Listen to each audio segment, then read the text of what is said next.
Match fixing का चुनाव BJP जीते और उसके बाद संविधान को उन्होंने बदला तो इस पूरे देश में आग लगने जा रही है। कांग्रेस के शाही परिवार के शाहजादे ने ऐलान किया है कि अगर देश ने तीसरी बार बीजेपी सरकार को चुनी, आग लग जाएगी। जो मैंने कहा याद रखो, ये देश नहीं बचेगा। ये चुनाव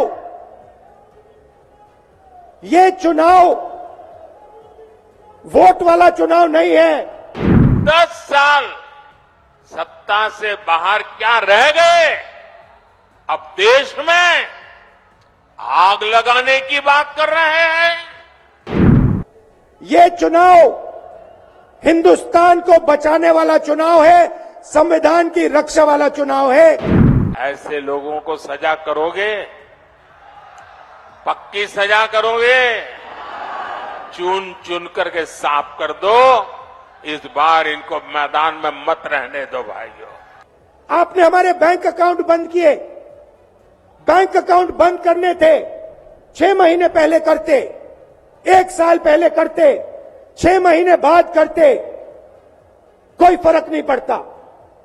आप चाहते हो कि विपक्ष चुनाव ना लड़ पाए और इसीलिए आपने कांग्रेस पार्टी के बैंक अकाउंट रद्द किए, आपने इलेक्शन कमीशन में अपने लोग बैठाए, आप जुडिशरी पे दबाव डाल रहे हो क्योंकि आप चाहते हो कि मैच फिक्स हो,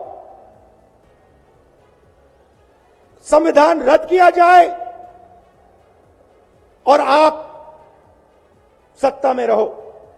मगर भाइयों और बहनों, मैं सच बोलता हूं और मेरी बात आप अच्छी तरह सुन लो।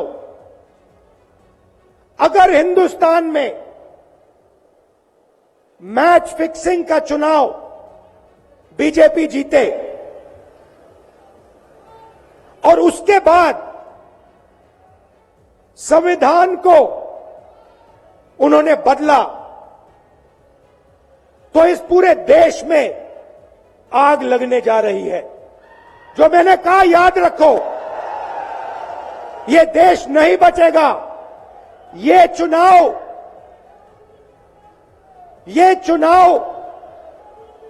वोट वाला चुनाव नहीं है। ये चुनाव हिंदुस्तान को बचाने वाला चुनाव है, संविधान की रक्षा वाला चुनाव है।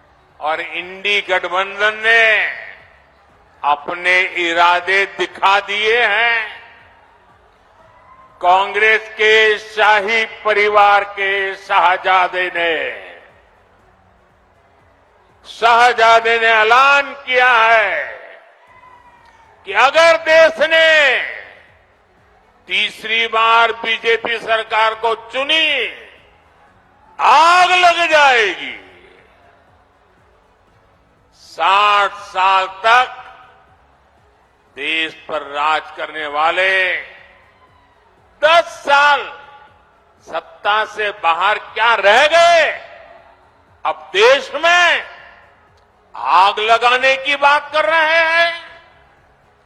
क्या ये आग लगाने की बात आपको मंजूर है? क्या इस देश को आग लगाने देंगे? क्या आग लगाने की ये भाषा उचित है? क्या ये आग लगाने वाली भाषा लोकतंत्र की भाषा है? ऐसे लोगों को सजा करोगे, पक्की सजा करोगे, चुन चुन करके साफ कर दो। इस बार इनको मैदान में मत रहने दो भाइयों।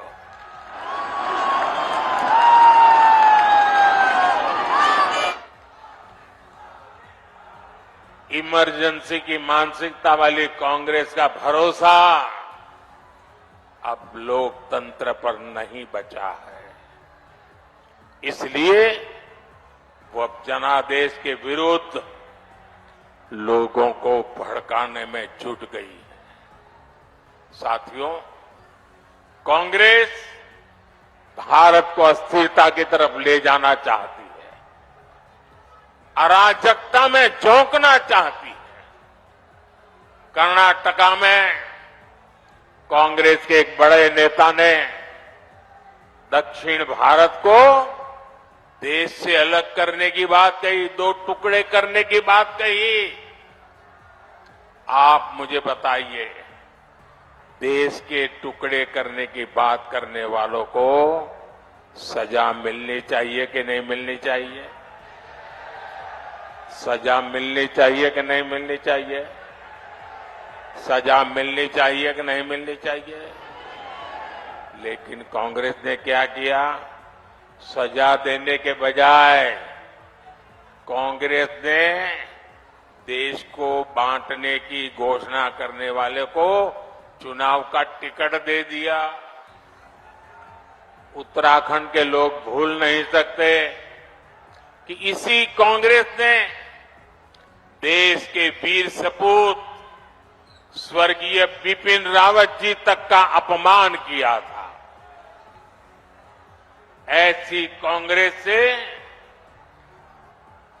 देशभक्ति की भाषा, उनकी देशभक्ति की बातें किसी के गले उतरती नहीं है।